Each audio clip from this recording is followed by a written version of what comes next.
Are we started? We are started. Okay. All right, so this is episode 10. I always have to ask him. You'd think I would get smart and just like look it up and figure out what it is, but I don't ever do that. So I think in theory we're on episode 10 of Ryan's Ramblings. So the premise of it, he draws something from this bag. There's a bunch of different slips in here that have things that he has rambled at me about. There's a lot. There was a lot when I started this. And then a lot of people sent me ideas, friends of ours that have heard him ramble. And it's stuff that either he's rambled at them about, or some of them are things that they kind of want to know what his opinion on it is. And at first I was like, well, I don't know. If we haven't heard him ramble about it, do we know he has an opinion? But let's be honest. I've got an opinion. You have an opinion. There's... So pretty much there's like no uncharted territory on that one. Like he's just basically at some point or another thought about, I don't know, just about everything. So here's the bag. You get... Are you shuffling right now? What are you doing? Yeah, I'm shuffling because they're all like... Okay. Yeah. They're all like clumped together. Here's the bag. You get to draw one. You get 5 minutes once I set my phone. Man, every time I'm not prepared today. That's awesome that people are actually requesting new topics for me to ramble about. Yeah, so at some point you may pull a topic and be like, did I ever talk about this? Probably, maybe, but maybe not, but you've definitely thought of it, so whatever. So far everyone has been like, oh yeah, that makes sense. This is in here. Mm-hmm. Yep.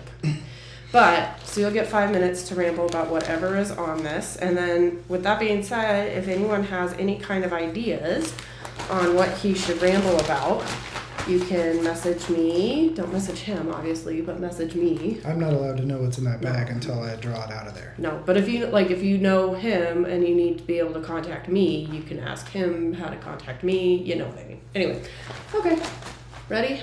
Go. Let's do this. You just shuffled, but I'm shuffling more. That's fine. Also, I need to make sure I only have one because they kind of stick together. I know. Oh, I like this all right. one. Yeah. This is a near and dear to your heart. This is a near and dear to my heart. It's Jiu Jitsu. Yeah. It's also spelled wrong. Shut up. Sorry, okay. Marcelo. That's all right. Okay, so you get 5 minutes. And you have to start. Don't start from the beginning. But you have to at least say why this one's near and dear to your heart. Okay. Okay, ready, go. All right. So Jiu-Jitsu is near and dear to my heart because this is something I do a lot. I have been training Less Jiu-Jitsu. since the kids, but... Yeah. Yeah, I mean as much as we can with toddlers. Yeah.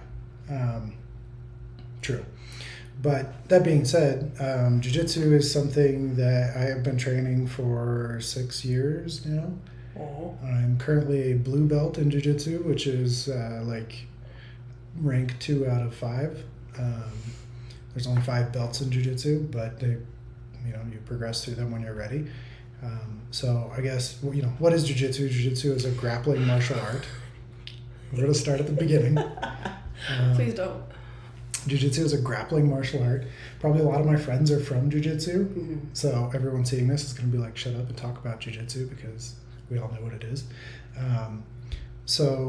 Yeah, I love Jiu-Jitsu. I think it's something that's really good for people. It's really good for people mentally and physically and spiritually and emotionally and pretty much all of the things.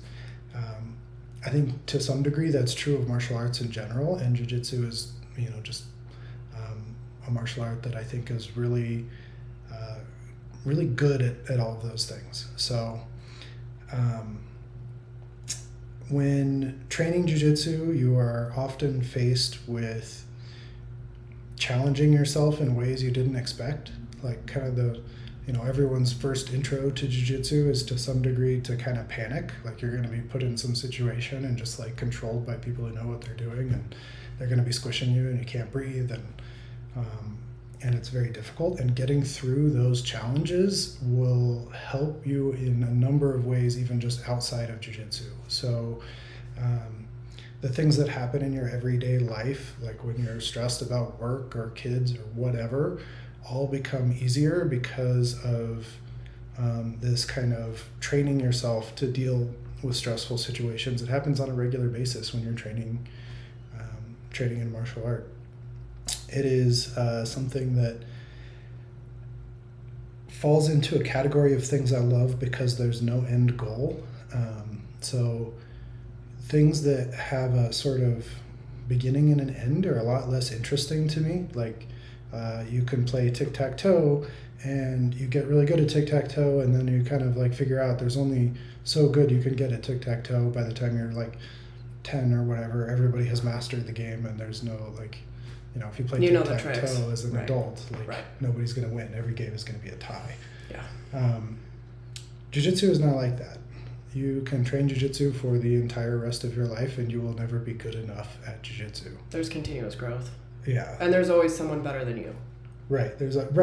And it's even, and it's even the case that someone may not just be like better than you, but it's like you can beat this person and they can beat that person, but then you can't beat this person over here. So it's like there's different matchups, different combinations of grapplers that like some techniques will work for this person better than others. And so it's a really individual thing. Like you're going to learn jiu-jitsu in a way that suits your body style, your body type. You're going to learn also like different techniques will work better against opponents that have a different style or different body type.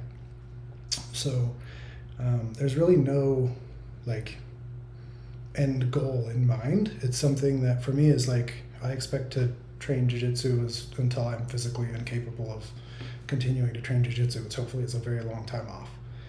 And I expect that I'll be learning through that entire process. I don't think there'll ever be a point in that process where, I feel like I've just learned enough jiu-jitsu and that's the end of it. So, yeah, I think it's a really amazing thing to do.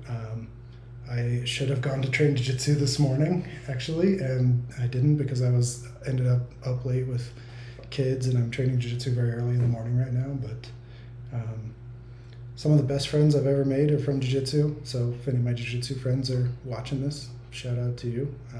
It tends to be, at least where you're at right now, it's a very, not just like a loyal group, but also like a really positive group outside of jiu-jitsu as well. Like it's been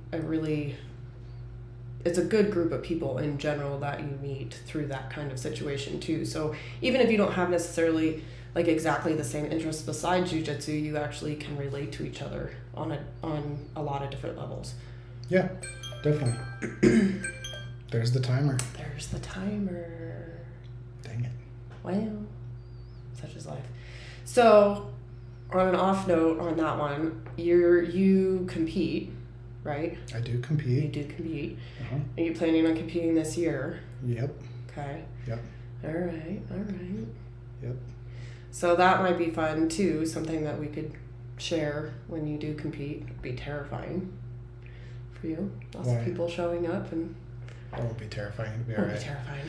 The thing about competing is another version of that kind of stress inoculation I was talking about, where you get used to a stressful situation. The first time you step out on the mats of competition, it is terrifying. But as soon as you step out there, you forget all about that, and it's just you and your opponent. Well, you learn a lot too. You do learn a lot. You learn a lot more. I don't want to say you learn more, but you learn a different side of jiu-jitsu by competing than you learn by just training in the gym. Right. So you can go back and train a little bit differently based on that. That's kind of how I felt about horses usually too. Is that, am I super competitive? Not necessarily. Not in the horse world. I never have been like top tier, but I do think that it's a valuable thing to go and learn while you're there. Yeah, competition's a great way to push yourself in many endeavors. For sure. We did archery competitions too, and that was fun for the same reason. Yeah, we did.